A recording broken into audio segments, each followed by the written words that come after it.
Bonjour les élèves. Voilà, je vous fais donc la première vidéo aujourd'hui, sachant que la dernière fois qu'on s'est quitté, on n'avait pas fini la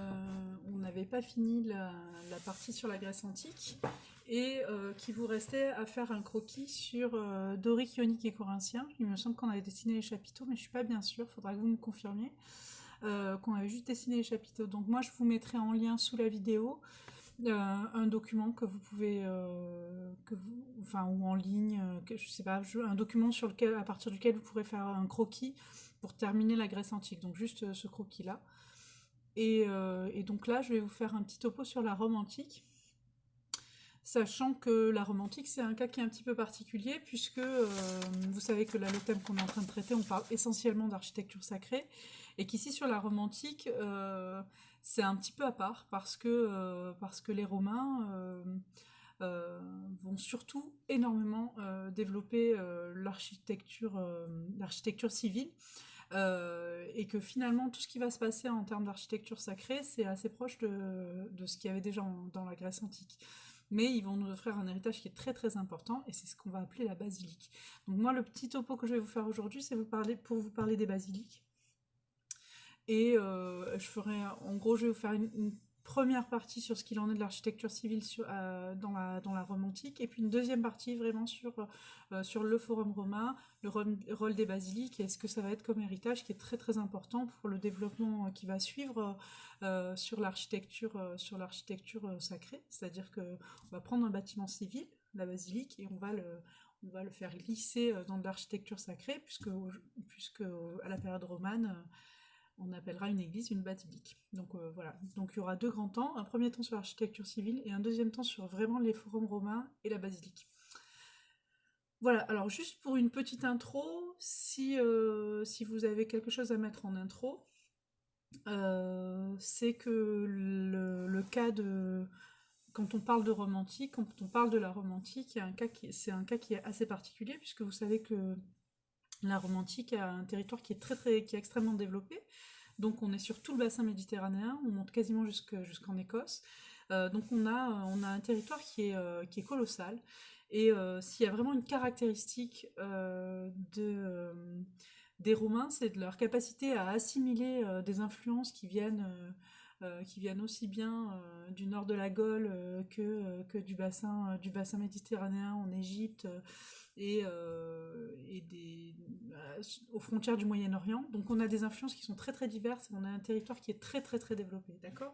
Alors vous savez, on en a déjà parlé, mais tout ce qui va relier ce territoire à la ville de Rome finalement, puisqu'on parle de Romains, donc on parle de la Rome antique, donc la ville de Rome en elle-même, euh, les Romains vont développer un réseau routier qui relie tous ces territoires, tout le territoire de la Rome antique est relié par un immense réseau routier. C'est de là que vient l'expression tous les chemins mènent à Rome d'ailleurs. Et donc on a un territoire qui est très étendu, mais où tout converge vers Rome, d'accord? Donc à Rome, on va avoir les politiques, on va avoir les penseurs, on va avoir les artistes, on va avoir les architectes, et donc tout ce qui va se passer en termes de production artistique prend son point de départ à Rome, d'accord?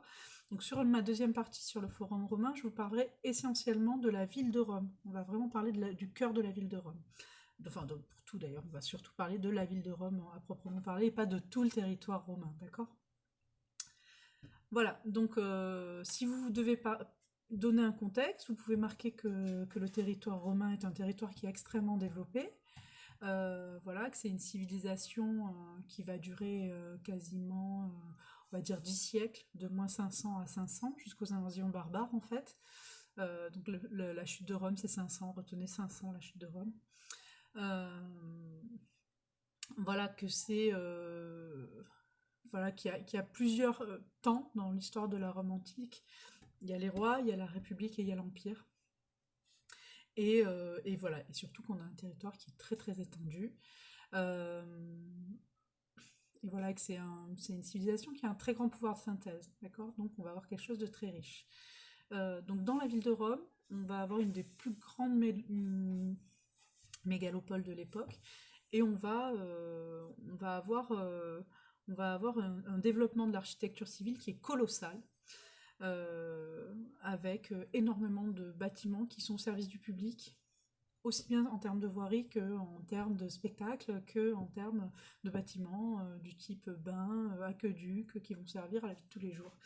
Et c'est la première ville qui va avoir des égouts, par exemple. Donc on va avoir un développement très complexe voilà, dans, la- dans- dans le tissu urbain de la ville de Rome. Voilà, alors il y a une chose dont sur laquelle j'aimerais qu'on mette le doigt, qui va être très importante et qu'on va retrouver dans toutes les...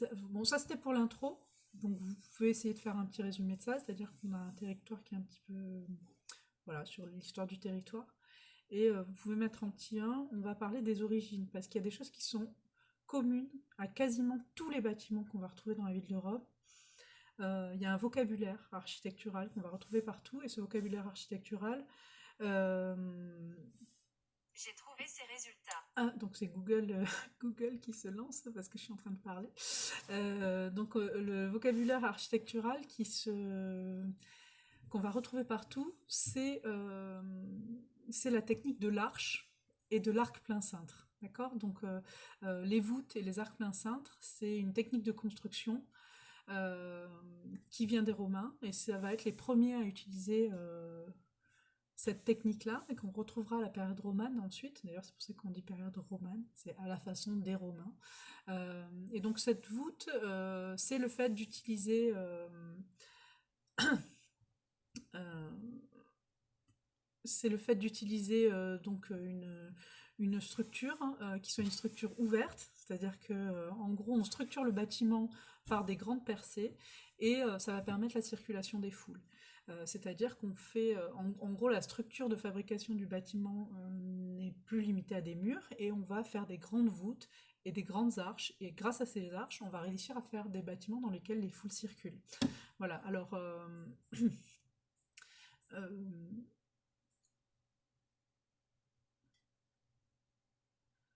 voilà, donc ça vous pouvez le marquer, vous pouvez marquer le vocabulaire qui est commun à la Rome antique, vous pouvez marquer euh, c'est pas alors vous pouvez marquer l'arc et la voûte, utilisés dans les grands édifices comme les théâtres ou les amphithéâtres et les cirques, présentent le double avantage à la fois d'alléger la structure du bâtiment et dans un deuxième temps de permettre la circulation des foules. Donc ça c'est la première chose, et c'est cet emploi de ce vocabulaire architectural de la voûte et de l'arc, on va le retrouver dans quasiment tous les bâtiments qu'on a au cœur de la ville. Voilà.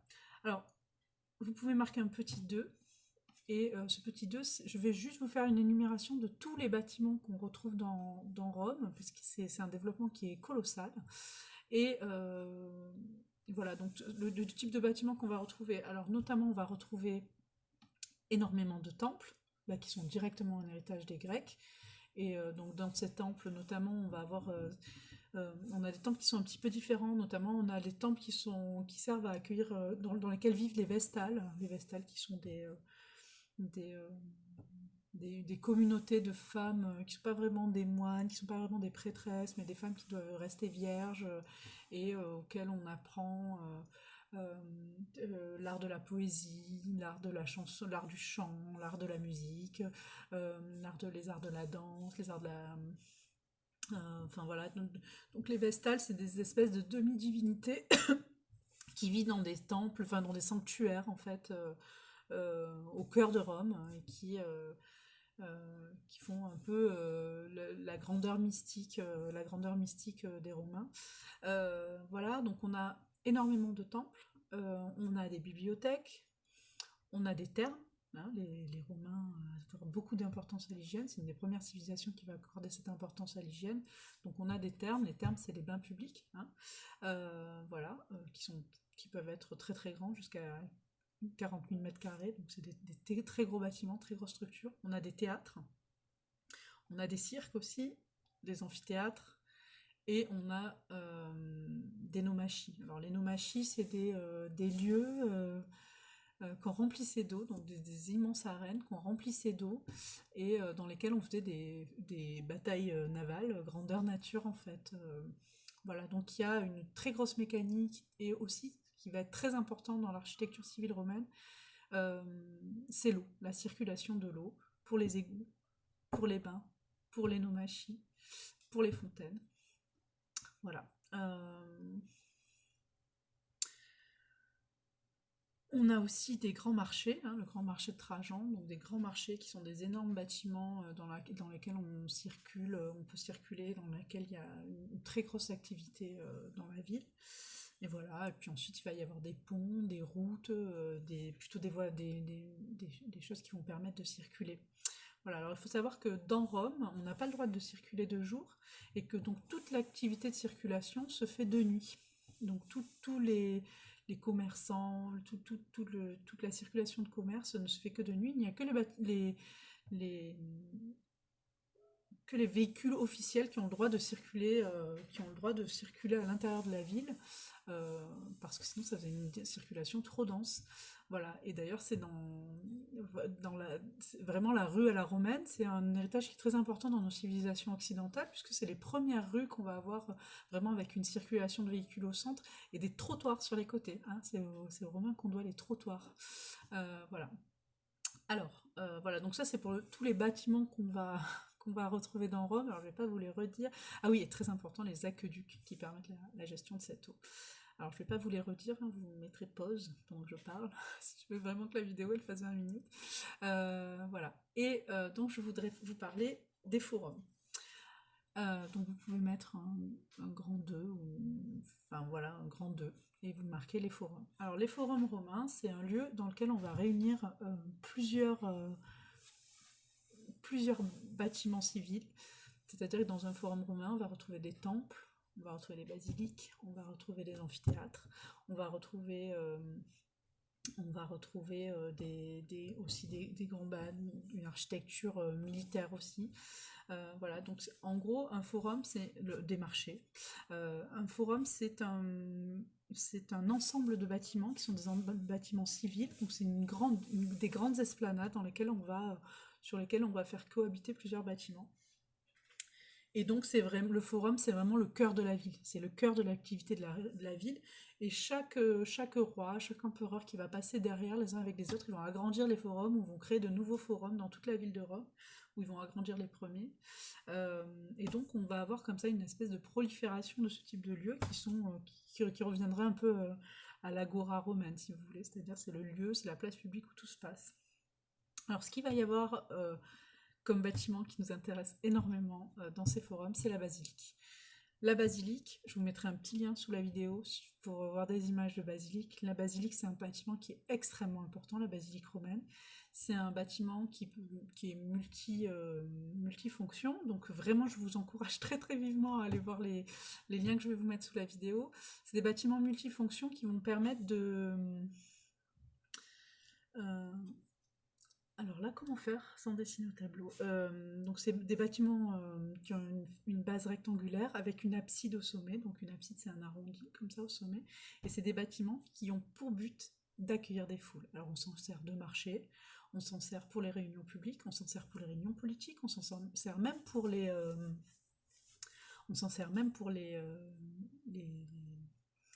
procès, donc c'est un lieu judiciaire aussi. Donc c'est un lieu qui est multifonction, mais qui a surtout pour fonction principale d'accueillir les foules. Et donc ce qui est très intéressant dans cette fonction principale d'accueillir les foules, vous savez que c'est à la période romaine que vont apparaître les premiers croyants chrétiens. Et donc le développement du christianisme, il est complètement associé à ce lieu de la basilique, c'est-à-dire que les premiers chrétiens qui vont se réunir dans des basiliques parce que si vous voulez, c'est un peu le seul bâtiment qui permet d'accueillir autant de foules, autant de croyants. Et donc l'idée d'avoir un lieu comme ça, avec un prêche, c'est-à-dire une personne qui peut s'adresser à une foule, et une foule qui soit contenue dans un seul et même lieu, si vous voulez, le format de la basilique et le plan de la basilique le permet parfaitement. Peut-être que je pourrais mettre des petites images comme ça, dessinées. Voilà, je vais peut-être le faire tout de suite. C'est tout pourri, ce sera mieux sur la deuxième vidéo. Mais donc... J'avais pas pensé à ça.